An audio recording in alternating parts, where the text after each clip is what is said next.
So Roe v. Wade got overturned this morning, and the reaction has been about exactly what you'd expect if you were to go on Twitter, from people screaming at the top of their lungs, to the weird compilation of all those white women screaming, to one person saying they want to assassinate somebody, to another person saying they feel so mad they're going to call the black person in the committee the N-word. It was a fun time to just see a bunch of people who lack core understanding and have poor reading comprehension say things that make no damn sense. So I'm just convinced we need to burn it all down. Because at this point, I don't know what else we're supposed to do.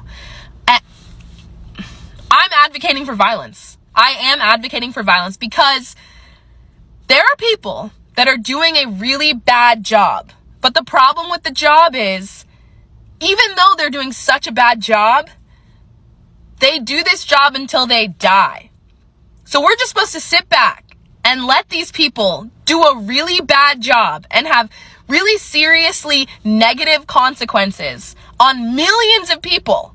And we're supposed to do what? Sit on the sidelines?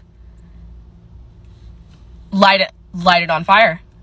We're lighting it. And I'm going to sit here and hold my hand in the air and say, I don't have a full understanding about Roe v. Wade. I could sit here and lie to you for about 20 minutes, or I could hop on a stream, or I could hop on some interview and say, oh, these intricate details about Roe v. Wade and how it's a beautiful thing that it was overturned. I'm not going to do that because I don't have all the information. What I do know, from my basic core lack of understanding and just reading through what would happen if it were to be overturned, which it was, all I can say is this. If you live in California, you might be fine to just continue what you were doing. However, if you live somewhere as of recently Louisiana, you might be having an issue. Supreme Court of the United States just overturned Roe v. Wade.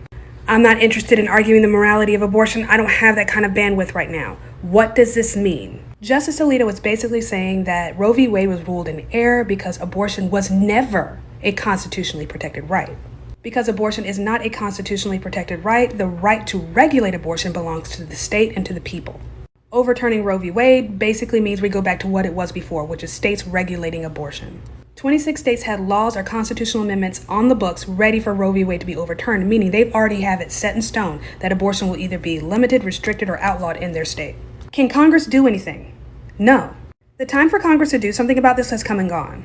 They had plenty of time to codify Roe v. Wade. They had plenty of time to propose a constitutional amendment. 26 states with trigger laws? Oh no, a constitutional amendment would never get ratified. Your local and state elections? Yeah, pay attention. If you don't know where your state capital is, this is the day to find out. Roe v. Wade was just overturned and some states have trigger laws. Which ones? Effective immediately, abortion is banned in Missouri, Kentucky, Louisiana. You can add South Dakota to that list. You can also add West Virginia because West Virginia has a state constitutional amendment. Alabama and Wisconsin both have laws on the books that predate Roe v. Wade. These laws ban abortion, so they're just going to revert back to those old laws. As does Michigan, but Michigan might change. Arkansas also has a pre-Roe v. Wade law, but they also passed a near-total ban last year. Utah has a bit of a process. They're waiting on their state legislature, but they'll probably ban abortion within days. Same with Mississippi. They're waiting on confirmation from the Attorney General, last I heard. Oklahoma has a near-total ban, but I'm not sure of their timeline. Idaho, North Dakota, Tennessee, Wyoming, and Texas will ban abortion in 30 days. The right to an abortion is not protected in South Carolina or Ohio. It is neither protected nor barred in Indiana or Nebraska, and nothing changes in Montana. Ban after 6 weeks in Iowa and Georgia, and then a ban after 15 weeks in Florida and Arizona. I really just want to get across 2 points because I believe they're both important. Number one, make sure you know where you're getting your information from. There are people over the next few days, maybe even for the rest of the week, maybe even for the rest of Pride Month, that are going to give you a lot of misinformation, that are going to blow smoke up your ass, that are going to tell you things you're probably not even expecting to hear, and it's going to cause you to think, oh my God, is this actually about to happen? Are we actually about to be in times where we can't do this or we can't do that and we can't have this, we can't have that? Some of those people are absolutely lying, and they have no real concept about Roe v. Wade, and they won't admit it to you. They won't hold their hand in the air like me and say, I don't really have every piece of information about this thing. All I know is that it's time for me to give you a hot take and a buzzword so that you could feel some way, so that you could be on my side, and we could start going around like, I don't know, being white women calling a black person on a committee of people that dictated what happened with Roe v. Wade the N-word because you feel so bad about that, even though you're too much of a chicken shit to keep the tweet up because you deleted it, because of course you deleted it, because you're a white woman trying to say the N-word, or actually did say the N-word, about a black man in America in 2022. Have you no shame, you white savior? All the human rights are going to start falling down. All right, LGBTQ plus community, we're next on the chopping block. And birth control. And possibly interracial marriage. So pretty much we're going... The only thing that's going to have rights in this country is white men and guns. This is about the woman who tried to have a baby so bad and ended up having a miscarriage, who now has to go stand on trial.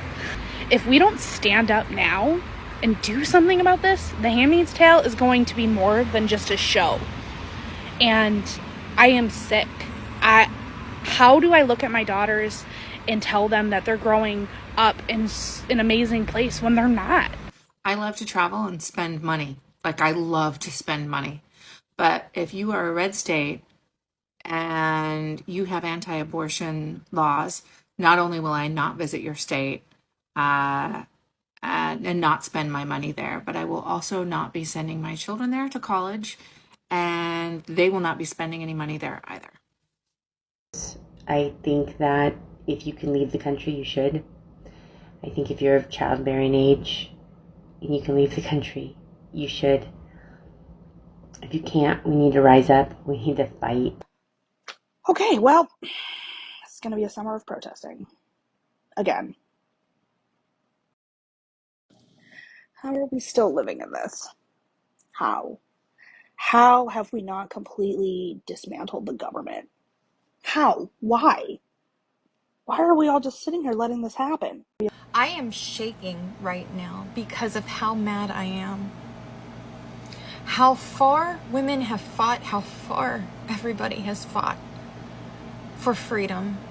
And our freedoms are being stripped from us one by one. The second thing is this. I know people are not gonna like it, especially the women, maybe even the men who seem to think that they could dictate everything in life. But I support abortion. However, I'm not going to go around holding up a sign saying, oh, it's a women's right. I'm not going to enjoy somebody going around saying, oh, wow, this is what you're doing to a baby, and hold up a picture of some mutated piece of shit. What I'm going to do is say something that you might not like. If you're going to go about the route of slinging your weenie everywhere and letting that damp pussy walk and get inside of everything, I just have one piece of advice. Safe sex is always the best sex, which brings me to why sex education should be used on teenagers. Why? Because a lot of them don't know what these are. A lot of them don't have a comprehension about what these things do. And yes, there is a chance that you could still have an unexpected pregnancy. That is very true. You know what you could also do? Oh, I don't know. Have a vasectomy, have an IUD, put in a plan B, get your tubes tied. And yes, I'm speaking about the options for men and women, because you can't really do the thing